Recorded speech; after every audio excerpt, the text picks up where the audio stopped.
One of the things I remember when I was first learning Greek is it just seemed overwhelming. And a lot of my Greek was self-taught, so I was reading on my own, trying to figure it out.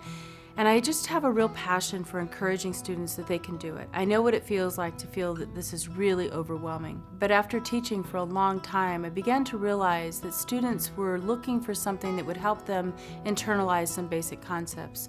So I wrote this for the struggling seminary student who really wants to get a handle on Greek.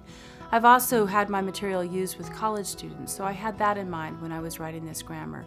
How can I help students really get into the world that they want, which is the world of biblical languages, in a way that's going to be accessible?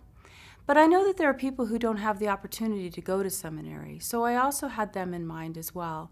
I tried to write this for the person who might be joining with a few other people and try to learn Greek on his own or her own with a group and a book and some videos and really be able to work through.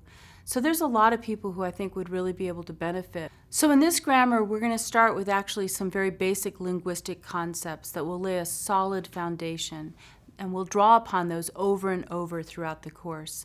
Then we'll get into verbs, and we're going to talk about how Greek verbs function. They're actually quite different than English verbs. Greek verbs are not time-based, and so we need to do a little bit of work in understanding what that means. After we've focused on verbs, we're going to start looking at nouns and prepositions and some other very basic noun type words such as adjectives and pronouns.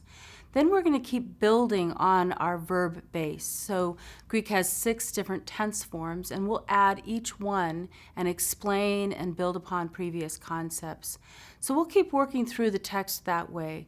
We're going to work with finite verb forms, which have person and number, and then we'll start looking at participles, eventually infinitives, and other verb forms. And all along, we'll keep working on our noun forms. We're also going to be working on vocabulary along the way.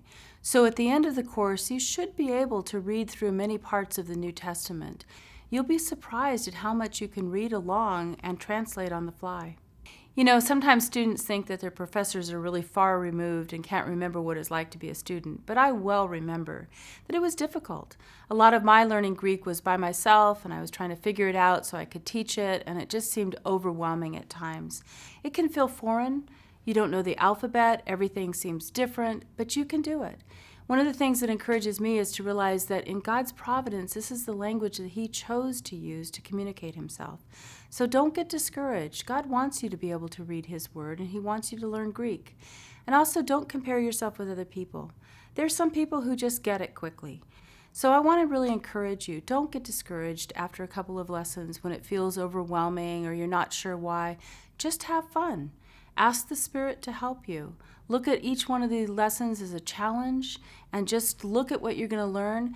And one of the things I also encourage students is keep looking back. Look back at how much you've learned. When you were first starting with chapters 1 and 2, they were really difficult and they felt overwhelming. But as you progress and you go back and look at those earlier chapters, you're going to be amazed at how much you know. Another thing that I often encourage students to do is grab your Greek New Testament. Keep test driving things.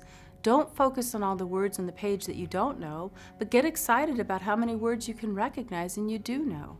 That can be really motivating to keep you going. I'd really like to encourage students, particularly students who are trying to learn Greek on their own, to consider my book. I've really tried to make it very clear, very accessible, to add in encouragement along the way so that it becomes fun to learn this language. So I would encourage you with the book, the videos, the workbook, you really will be able to learn Greek, and I think you'll have a fun time doing it.